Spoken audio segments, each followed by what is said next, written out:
Good morning friends. मैं सुनीता कुमारी, assistant professor of physics, और इस यूट्यूब चैनल पर मैं आपको thermodynamics physics BSc part second year में पढ़ा रही हूँ, जिसमें हमने लास्ट क्लास में पढ़ा था मैक्सवेल्स रिलेशंस। 4 मैक्सवेल रिलेशंस पढ़े थे। अब हम आज पढ़ेंगे एप्लीकेशंस ऑफ मैक्सवेल रिलेशन। आज का जो हमारा टॉपिक है वो है एप्लीकेशंस ऑफ मैक्सवेल्स रिलेशन। इसके अनुप्रयोग क्या क्या होते हैं मैक्सवेल रिलेशन के।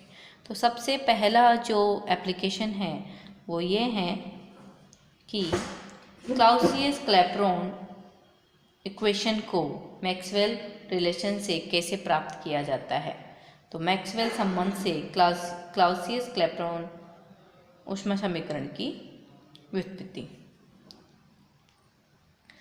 Derivation of Clausius Clapeyron equation. इसको क्लाउसियस क्लैपेरॉन इक्वेशन को प्राप्त करने के लिए मैक्सवेल की सेकेंड इक्वेशन हम यूज में लेते हैं। सेकेंड इक्वेशन मैक्सवेल थर्मोडायनेमिक्स में 4 थर्मोडायनेमिक्स कांस्टेंट होते हैं, पी, वी, टी, एस। याद रखने के लिए कि मैक्सवेल के 4 संबंध कौन कौन से हैं, उसमें जो पहला है वो पी और टी में, दूसरा है वो पी और एस में, और जब ऑपोजिट डायरेक्शन में आता है तो माइनस साइन प्रेजेंट। ये सेम डायरेक्शन में है तो ये आ गया माइनस साइन।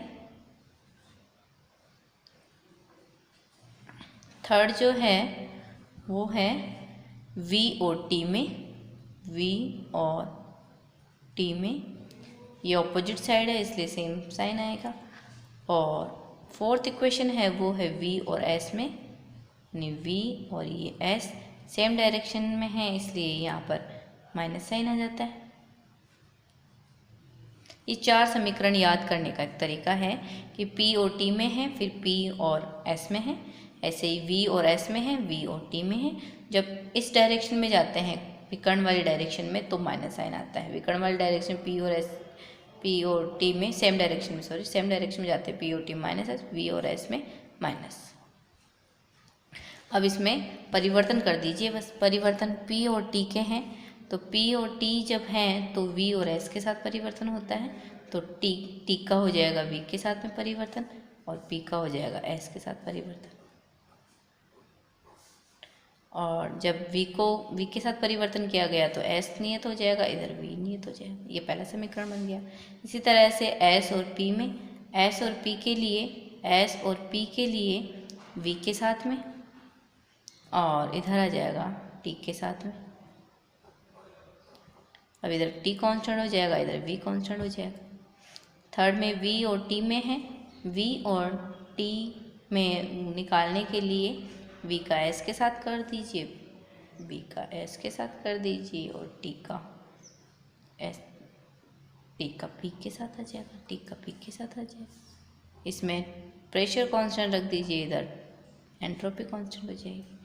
V और S में करने के लिए V और S के लिए T के साथ और P के साथ आ जाएगा, ये T आ जाएगा और यहाँ पर S के साथ में P आ जाएगा।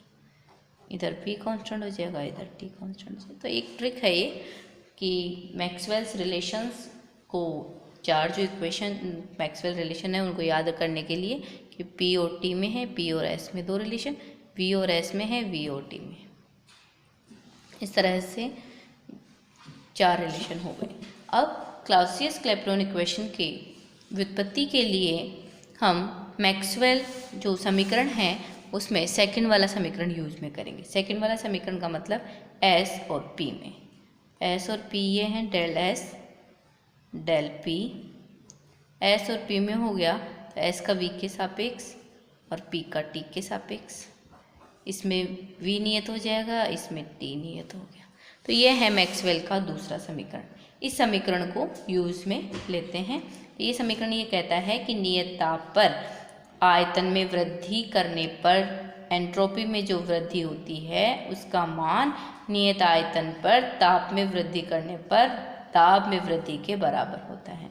तो दोनों तरफ यदि T का गुणा कर दिया जाए तो ऊष्मागतिकी के द्वितीय नियम से, ऊष्मागतिकी का द्वितीय नियम कहता है ds बराबर dq अपॉन T। तो dq बराबर क्या हो जाएगा TdS।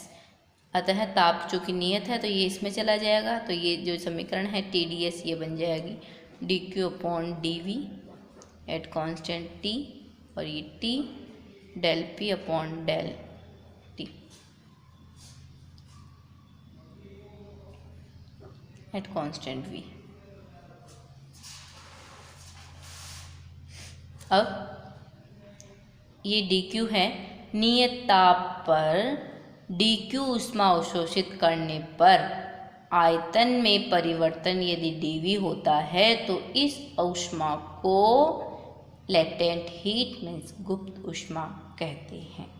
तो dq जो है वो क्या बन गई लेटेंट हीट।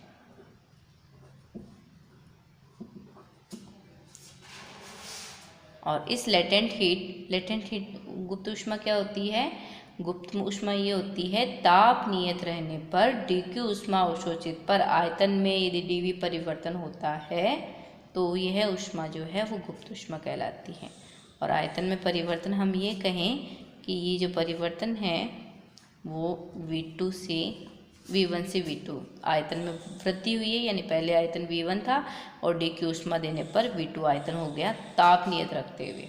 तो ये लेटेंट हीट है। तो इन दोनों का मान इस समीकरण में रखने पर dq का मान रखेंगे तो L, dV का मान रखेंगे तो V2 माइनस V1 बराबर T del P upon del T at constant volume, और del P upon del T at constant volume इधर लेके आए तो ये L और ये आ जाएगा T V2 माइनस V1।